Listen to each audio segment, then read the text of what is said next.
Aracımızda her zaman yani yaz kış demeden antifriz bulunmalı. Çünkü antifriz olmazsa motorda, radyatörde, borularda suyun dolaştığı her yerde paslanmalar meydana gelir ve belli bir süre sonra çürür ve su kaçakları oluşur.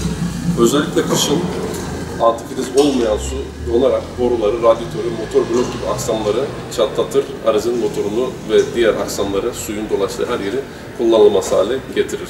Soğuk havalarda cam suyuna ilave olarak antifrizli cam suyu koymalıyız ki görüş açımızı etkileyecek hususlarda cam suyunu kullanmaya devam edelim. Cam silecekleri de önemli. Bunlarda eğer ki sertleşme, yırtılma var ise silecek lastiklerimizi değiştirmeliyiz. Yazdan kışa, kıştan yaza geçerken özellikle sabahları aracımızı sorunsuz çalıştırabilmemiz için akümüzü kontrol ettirmeliyiz. Akü şarj durumu ve kapasite ölçümlerini yaptırmalıyız. Marş esnasında marş motoru aküden çok yüksek miktarda akım çeker. Eğer sürekli kısa mesafe çalıştırıp stop etme şeklinde aracımızı kullanıyorsak akü yeteri kadar şarj olmadan tekrar marş yapıldığı için akü ömrü kısalacaktır.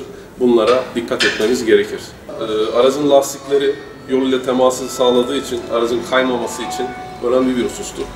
Aracımıza 4 mevsim lastik veya kış lastiği takabiliriz.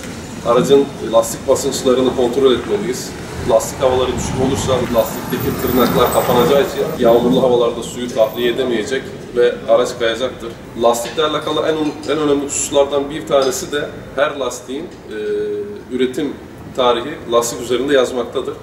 Bu isterseniz araç üzerinde dursun, isterseniz üretim tarihinden itibaren kaldırılıp rafta bekletilsin. Ortalama 4 yıl ömrü vardır.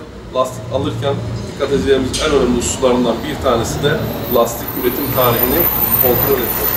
Kışın araç içerisinde üşümemek ve ön camımızda buğulanmalara sebep olmaması açısıyla kalorifer ısıtma sistemimizi kışa hazır hale getirmeliyiz. Kalorifer filtresi de tıkanmalar var ise yeteri kadar hava üfleyemeyecek. Kalorifer filtremizi değiştirebiliriz. Kalorifer sisteminde suyun dolaştığı yerlerde tıkanmalar olabilir. Onların temizliklerini yaptırabiliriz. Aracın su giderlerinin kontrol edilmesi gerekir. Çamurluk içerisinde su tahliye giderleri vardır. Onları temizlemeliyiz.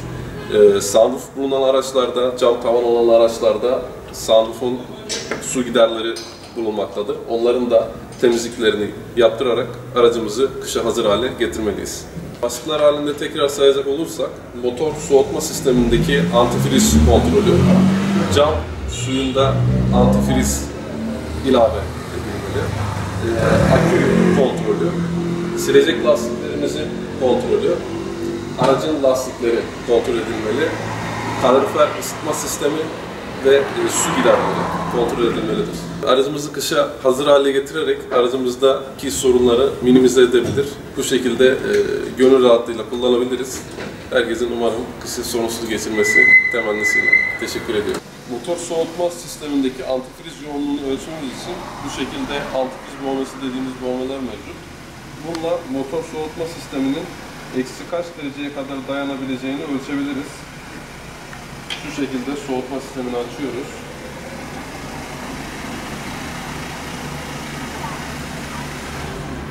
Bununla antifrizin yoğunluğunu ölçüyoruz.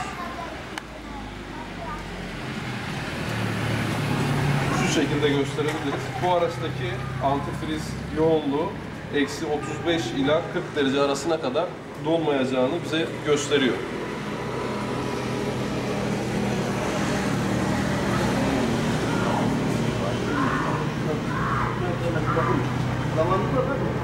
Tekrar aldığımız sıvıyı motor sistemine geri bırakıyoruz.